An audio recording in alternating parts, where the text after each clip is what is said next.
Le dernier jour de Bud Spencer n'a pas seulement été émouvant, il a été inoubliable.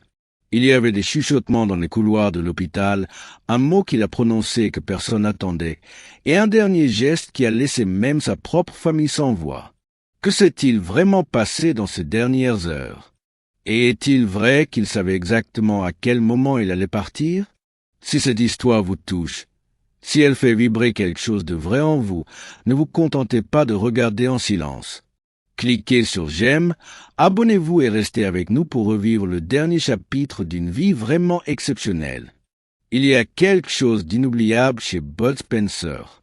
Pas seulement parce qu'il était une véritable montagne capable de coucher une douzaine de voyous d'une seule claque, même si, soyons honnêtes, ça ne vieillissait jamais, mais parce qu'il y avait toujours quelque chose de plus profond derrière cette brutalité ludique. Hors écran, Bud, né Carlo Pedersoli, était tout aussi aimé, tout aussi humain. Et lorsqu'il a quitté ce monde en 2016 à l'âge de 86 ans, ce n'est pas seulement sa famille qui a pleuré sa disparition. Ce sont des générations entières à travers l'Europe et au-delà qui avaient grandi avec ses films, qui avaient ri, inséparables de Terence Hill. Les dernières heures de sa vie furent paisibles, intimes, pleines de grâce. Il n'y eut ni drame ni panique, juste de l'amour. Ce matin-là, il connut des instants de lucidité, murmurant quelques mots à sa famille, ses yeux conservant encore l'éclat malicieux qui avait défini son charme à l'écran. À la mi-journée, son état s'aggrava, mais même dans ces moments, il fit face comme il avait toujours affronté la vie, calmement, avec bonté et dignité. Sa famille s'était rassemblée autour de lui, partageant des souvenirs de tournage, des anecdotes en coulisses, des instants tendres que seuls ceux qui le connaissaient vraiment pouvaient comprendre. Et Spencer, bien que faible, souriait. Il écoutait. Il laissait l'amour de la pièce l'envelopper, visiblement ému. Alors que le soleil se couchait derrière la ligne d'horizon romaine, cette petite chambre d'hôpital devint presque sacrée. À ses côtés, son épouse depuis plus de 50 ans, Maria Amato, lui offrait cette force tranquille qu'un demi-siècle d'amour peut offrir. Les membres de sa famille se relayaient pour lui tenir la main, lui murmuraient des mots de remerciement et d'adieu, remplissant l'air non pas de peur ni de chagrin, mais de respect. C'était un adieu comme on en voit rarement dans la vraie vie. Et juste avant que le rideau ne tombe, Spencer, toujours gentleman même dans le silence, parvint à serrer la main de Maria. Ce fut sa dernière prestation, et elle était parfaite. Plus tard ce jour-là, vers 18h15, son fils Giuseppe confirma ce que le monde entier allait découvrir au réveil. Bud Spencer était parti, mais il avait quitté ce monde comme il y avait vécu, entouré des siens, sans douleur. Son dernier mot étant simplement Grazie. Merci. Un mot unique qui semblait pourtant résumer toute une vie. Giuseppe a parlé de ses derniers jours dans une interview bouleversante. Il a raconté que son père était tombé chez lui quelque temps auparavant et avait dû être hospitalisé. Mais à son retour à la maison, la situation avait commencé à se dégrader. Malgré cela, il n'y avait pas de peur dans la maison, seulement une pleine présence. Giuseppe l'a résumé avec justesse. Son père possédait une immense force et une profonde humanité. Et c'est exactement ainsi qu'il est parti, paisiblement, avec toute la dignité et l'humilité qu'il avait toujours portée en lui. Peu après, les hommages affluèrent. À Rome, l'émotion fut immense. Sur la Piazza del Popolo, dans la basilique Santa Maria in Monsanto, l'église des artistes, les gens se rassemblèrent. Ils pleuraient, se souvenaient, rendirent hommage à l'homme devenu un symbole de joie, d'espièglerie et de fraternité. Des visiteurs se sont rendus à son domicile du Capitole, là où il avait rendu son dernier souffle. C'était comme si tout le pays s'était arrêté pour lui dire adieu. Et il n'y avait pas que l'Italie. En Hongrie, un pays où ses films avaient connu un immense succès pendant l'ère communiste, ironiquement parce qu'il faisait partie des rares films occidentaux autorisés, Bud Spencer fut commémoré comme une légende. Le 11 novembre 2017, une statue en bronze plus grande que nature fut inaugurée dans le centre de Budapest. Sculptée par Sandra Tasnadi, elle représente Spencer dans toute sa splendeur, debout, imposant, imperturbable, éternel. Sa fille Christiana était présente lors de la cérémonie, profondément ému. Sur le piédestal, une simple inscription en hongrois, Misozem Vesketank. Nous ne nous sommes jamais disputés. Une citation tirée de l'éloge funèbre de Terence Hill, évoquant le lien profond et indestructible entre ces deux hommes qui avaient fait rire tant de gens. Cette seule phrase dit tout. Leur duo ne reposait pas seulement sur la comédie, mais sur la confiance, la loyauté et une amitié qui avaient traversé toute une vie. Même dans le monde du jeu vidéo, l'héritage de Bud a trouvé un nouveau chapitre. En 2018, un jeu de type beat et em-up est sorti, Bud Spencer et Terence Hill, Slaps and Beans. Et oui, c'est exactement ce que vous imaginez. Le jeu, développé par le studio italien Trinity Team et édité par l'allemand Buddy Productions, capturait la folie joyeuse de leur film en version pixelisée. Des pots de bananes aux méchants projetés à travers les murs. Ce fut une déclaration d'amour numérique à tout ce que les fans adoraient dans le style de baston comique unique du duo. Il a permis à une nouvelle génération de découvrir Bud Spencer, cet homme gigantesque qui distribuait des baffes avec le sourire. Et en 2021, un autre hommage poignant est apparu. Cette fois à Berlin, le Bud Spencer Museum ouvrit ses portes. Non pas comme une simple collection de souvenirs, mais comme une célébration de tout ce qu'il représentait. Affiches, costumes, accessoires, objets personnels, tout y est rassemblé avec une tendresse qui ne peut venir que de ceux qui comprenaient vraiment l'homme derrière les films. Les visiteurs traversent les expositions entre rire et émerveillement, car d'une certaine manière, Bud est encore là. On entend les musiques des films, on revoit les scènes cultes, et c'est comme s'il n'était jamais parti. Même des célébrités lui ont rendu hommage. L'acteur Russell Crowe a publié un message sur Twitter. « Rip Bud Spencer. Toutes mes pensées vont à votre famille. » Et Matteo Renzi, alors Premier ministre italien, a tweeté « Ciao Bud Spencer. Nous t'avons tant aimé. » Et il avait raison. Le monde entier a aimé Bud Spencer, pas seulement pour sa façon d'assommer quelqu'un sans jamais vraiment frapper, mais pour l'homme qu'il était derrière la caméra, humble, doux, loyal, reconnaissant. Au fond, c'est ce que les gens ont retenu le plus. Pas les scènes de bagarre, pas les gags, mais ce dernier instant, quand entouré de ceux qu'il aimait le plus, il les a regardés, a soufflé et a dit « Grazie ». Ça, c'était Bud Spencer, et c'était suffisant. C'est difficile à croire, mais ce 27 juin marquera 9 ans depuis que Bud Spencer nous a quittés. 9 ans se sont écoulés depuis que ce géant au cœur tendre, celui qui a fait rire, vibrer, parfois même verser une larme à des millions de personnes, a tiré sa révérence. Mais les anniversaires comme celui-ci ne sont pas seulement faits pour pleurer, ils sont là pour célébrer. Et Bud, ou plutôt Carlo Pedersoli comme il s'appelait avant que le grand écran ne l'appelle, a vécu une vie si pleine, si étonnamment riche, que se souvenir de lui, c'est comme revoir un film qu'on aime plutôt que raviver une perte. Carlo est né un 31 octobre 1929, jour d'Halloween, dans le quartier de Santa Lucia à Naples. Un lieu plein de couleurs, de vie et d'histoire. Et de manière tout à fait symbolique, il partageait le même immeuble que l'écrivain Luciano de Crescenzo. En fait, les deux garçons étaient camarades de classe.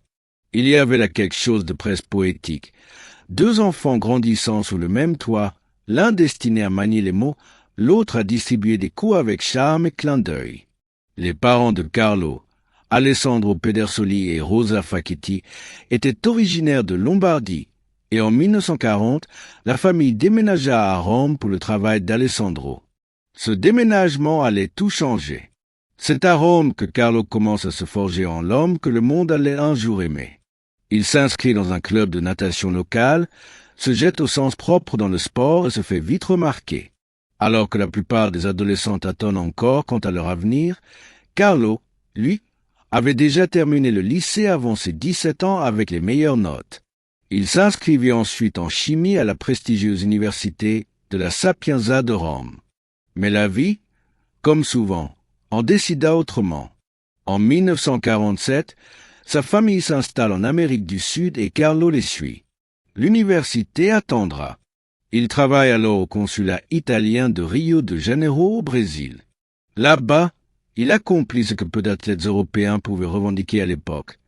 Il apprend le portugais couramment, ajoutant une nouvelle corde à son arc déjà bien garni. De retour en Italie en 1949, il plonge à nouveau, littéralement, dans le monde du sport. Il joue au water-polo pour la Società Sportiva Lazio de Rome, où il se distingue rapidement non seulement comme coéquipier, mais aussi comme nageur de niveau international. Cette même année, il fait ses débuts sur la scène internationale de la natation, et un an plus tard, il participe déjà au championnat d'Europe à Vienne. Il y décroche une 5e place au 100 mètres nage libre et une 4e dans le relais 4x200m, un exploit immense pour un nageur italien à cette époque. Puis survient un moment historique. Le 19 septembre 1950, à Salsomaggiore, Carlo Pedersoli devient le premier Italien à nager les 100 mètres nage libre en moins d'une minute. 59,5 secondes tel est son temps. Dans une Italie encore en reconstruction après la guerre, ce record allait bien au-delà d'une simple prouesse sportive. C'était un symbole d'espoir et de dépassement. Cette même année, il est sélectionné pour les Jeux olympiques d'Helsinki. Là, il atteint les demi-finales du 100 mètres nage libre avec un temps de 58,8 secondes en série. 4 ans plus tard, aux Jeux de Melbourne, il réitère l'exploit, demi-finaliste à nouveau avec un temps de 58,5 secondes. Et si la natation lui offrait une vitrine, le water-polo lui donnait l'or au sens propre. En 1954, Carlo aide son équipe à remporter le championnat d'Italie avec la SS Lazio. L'année suivante, il se rend à Barcelone avec l'équipe nationale pour les Jeux méditerranéens. Il rentre avec la médaille d'or. Il était fort, rapide, stratégique, mais surtout un coéquipier exemplaire. Ce leadership discret, cette prestance, ils ne le quitteront jamais, que ce soit dans les bassins ou bien plus tard ailleurs. Hélas, sa carrière de nageur s'achève en 1957. Sans drame, sans scandale, elle s'arrête tout simplement. Une sortie silencieuse, comme peu d'athlètes d'élite en connaissent. Mais Carlo n'a jamais cessé d'être fier de ce qu'il avait accompli. Des décennies plus tard, en 2005, la Fédération italienne de natation lui rend hommage avec le Kemano d'Oro, le Caïman d'or. Une distinction qui saluait non seulement ses exploits passés, mais aussi la manière digne dont il avait porté cet héritage dans sa nouvelle vie, celle de Bud Spencer. Et en 2007, on lui remet des diplômes officiels qui reconnaissent ses compétences en tant qu'entraîneur de natation et de water-polo. Son tout premier rôle arrive discrètement. En 1950, Carlo joue un petit rôle dans une courte comédie italienne intitulée Quel fantasma di mio marito. Ce n'était pas une entrée fracassante, mais une graine était plantée. L'année suivante, il apparaît dans l'une des superproductions les plus spectaculaires de l'époque, Quo Vadì de la MGM, tournée en Italie et réalisée par Mervyn Leroy. Il y incarne un gare prétorien. Clignez des yeux et vous le ratez. Mais c'était son premier pas dans un monde qui allait bientôt devenir le sien. Durant les années 1950 et le début des années 1960, il enchaîne des petits rôles dans plusieurs films italiens, côtoyant des grands noms comme Alberto Sordi dans Un héros de notre temps de Mario Monicelli ou encore Rav Vallone dans le film de guerre Siluri Umani. Ce n'étaient pas des rôles de tête d'affiche, mais ils faisaient partie d'une lente évolution. Carlo observait, apprenait, sans doute sans même le savoir, se préparait à un tout autre genre de célébrité. Puis vient 1960, une année charnière à bien des égards. Cet été-là, après les Jeux olympiques, Carlo épouse Maria Amato. Son nom ne vous dit peut-être rien, mais son père n'était autre que Giuseppe Amato, un producteur de cinéma renommé. Ce lien était précieux, mais ce qui comptait davantage, c'était le lien entre Maria et Carlo. Ensemble, ils auront 3 enfants, Giuseppe en 1961, Cristiana en 1962 et plus tard Diamante en 1972. À l'époque, Carlo ne se contentait pas de petits rôles. Il écrivait aussi des paroles pour de grands chanteurs italiens comme Ornella Vanoni ou Nico Fidanco, grâce à un contrat avec RCA Records. Une autre forme de création, une autre manière de raconter des histoires. Mais à la naissance de son deuxième enfant, son contrat RCA arrive à terme et la famille est frappée par une perte. Giuseppe Amato, son beau-père, décède en 1964. Carlo change alors une nouvelle fois de cap. Il devient producteur de documentaires pour la RAI, la télévision publique italienne. Une voix tranquille, respectable, jusqu'à ce qu'en 1967, tout bascule. Cette année-là, le réalisateur Giuseppe Colisi lui propose un rôle dans un film intitulé Dieu pardonne, moi pas. C'était un western, un genre que l'Italie était en train de réinventer de façon audacieuse et rugueuse. Sur le plateau, Carlo rencontre Mario Girotti, un autre acteur au regard perçant et au charisme naturel. Curieusement, les deux hommes avaient déjà partagé un film, Hannibal, en 1959, mais sans jamais se croiser sur le tournage. Cette fois, en revanche, la rencontre est immédiate. L'alchimie est là, spontanée, fluide, inoubliable. Colisi, sentant le potentiel international de son film, demanda aux deux hommes de changer de nom. Carlo Pedersoli ne sonnait tout simplement pas comme le nom d'un héros de western. Alors Carlo choisit Bud Spencer, Bud inspiré par la bière Budweiser, et Spencer en hommage à Spencer Tracy qu'il admirait profondément. Mario Girotti devint Terence Hill, et en un instant, un duo légendaire était né. Si vous avez vu leur film, vous connaissez la dynamique. Terence était vif, agile, roublard, avec une lueur malicieuse dans le regard. Bud, lui, c'était les muscles, stoïque, grognon en surface mais avec ce fond de gentillesse naïve et sincère. Un homme capable d'écraser des crânes une minute et de rire comme un enfant la suivante. Ils n'étaient pas juste des acteurs, ils étaient un parfait équilibre l'un de l'autre. Ensemble, ils tournèrent 18 films, dont les inoubliables westerns Spaghetti, On l'appelle Trinita, et sa suite adorée, On continue à l'appeler Trinita. Leur dernier film ensemble, Petit Papa Baston, Troublemaker, sorti en 1994 et resta fidèle au genre qui avait fait leur gloire. L'attrait de leurs films dépassa les frontières et les langues. Même si les titres changeaient selon les pays, le cœur de leurs histoires restait le même. Humour, justice, fraternité et bagarre pleine de tendresse. À travers l'Europe, l'Asie et l'Amérique du Sud, les fans les adoraient. Tellement en fait que d'autres réalisateurs tentèrent de reproduire la formule. C'est ainsi qu'on vit apparaître des duos étrangement familiers. Paul L. Smith et Michael Kobe jouèrent dans au moins 6 films essayant de recréer cette magie Hill Spencer. En Hongrie, István Büstor incarna dans 6 films de 1981 à 2008 un personnage de Tipiedon. Un hommage évident au célèbre flic incarné par Bud. Mais dans les versions italiennes de ces films, ce n'était pas la voix de Bud Spencer que vous entendiez, du moins pas souvent. En raison de son fort accent napolitain, sa voix était doublée par l'acteur Glauco Onorato. Pour Petit Papa Baston ou encore À nous les garçons, c'est Sergio Fiorentini qui prit le relais. Dans les versions anglophones, ce furent surtout Robert Sommet, Edward Mannix ou Richard McNamara qui prêtèrent leur voix. Occasionnellement, Bud se doublait lui-même, mais seulement quand cela collait vraiment à la production. C'est un détail intéressant qui montre à quel point les spectateurs du monde entier ont vécu ces films de manière différente. Au cours des années 1980, sa carrière cinématographique ralentit. L'âge d'or du western spaghetti touchait à sa fin, et Bud, désormais dans la cinquantaine, changea de cap. Il continuait à travailler. Bien sûr, il coécrivait même certains de ses scénarios, mais il se tourna de plus en plus vers la télévision. Dans les années 1990, il joua dans la série Extra Large, pleine d'action, ce qui lui permit de se réinventer une fois encore auprès d'un nouveau public. Le format était plus moderne, mais l'essence de Bud, sa force, son humour, sa droiture morale restaient intacts. En 2011, il offrit à ses fans quelque chose de très spécial. Son autobiographie, l'occasion de découvrir son parcours avec ses propres mots. Il l'a suivi d'un livre de recettes rempli de ses plats préférés. Un rappel délicieux qu'au-delà du personnage légendaire, il y avait un homme qui aimait la famille, la nourriture et les plaisirs simples de la vie. Alors quand on parle de Bud Spencer, on ne parle pas seulement d'un acteur.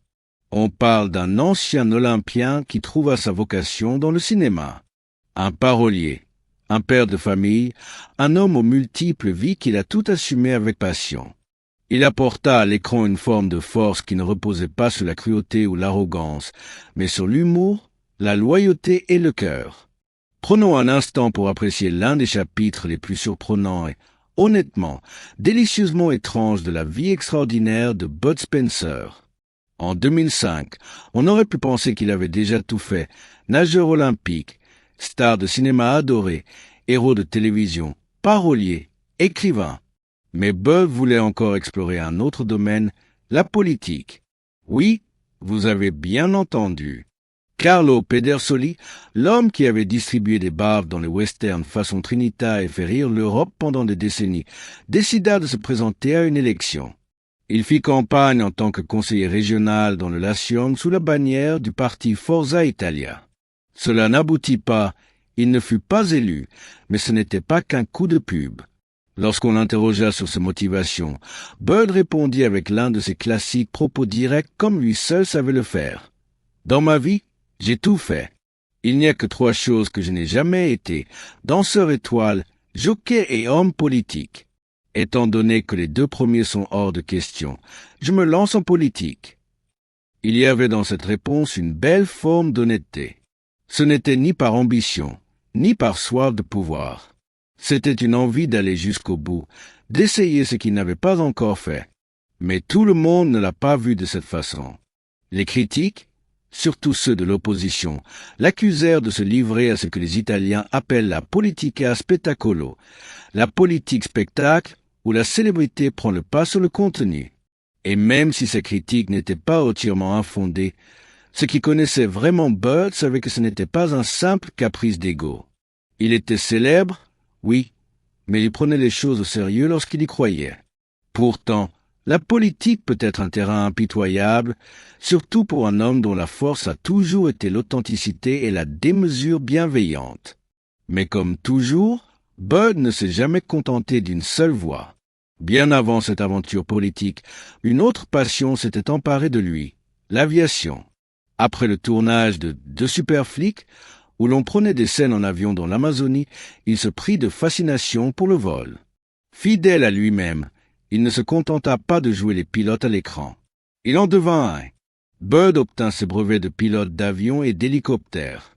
Imaginez-le, ce même homme qui pouvait mettre une armée de voyous à terre d'une seule gifle, maintenant en train de piloter calmement dans les airs. Et ça ne s'arrêta pas là. En 1984, il alla encore plus loin et fonda Mistral Air, une compagnie aérienne de courriers commerciaux avec une mission humanitaire. Ce n'était pas qu'une question de logistique. Elle transportait aussi des pèlerins vers des lieux saints, leur permettant d'accéder à des destinations qui auraient autrement été inaccessibles. La compagnie fut ensuite vendue à Poste Italiane, le service postal italien. Mais le fait que Bud l'ait créé en dit long. Il avait ce besoin constant de construire, de partager, de connecter les gens, non seulement à travers l'écran, mais dans la vie réelle aussi. Quand on entend parler de ces derniers instants, on comprend que Bud Spencer était bien plus qu'une star de cinéma. C'était un homme au cœur immense, à la force tranquille et à l'esprit inoubliable. Et maintenant, je suis curieux, quel film de Bud Spencer vous a le plus touché? Était-ce un de ses classiques westerns ou peut-être une de ses comédies plus légères? Partagez vos souvenirs préférés en commentaire. Et si cette histoire vous a ému, montrez votre soutien en commentant la vidéo et en vous abonnant à la chaîne. Il reste encore tant à explorer sur cet homme incroyable et j'aimerais vous emmener plus loin dans ce voyage.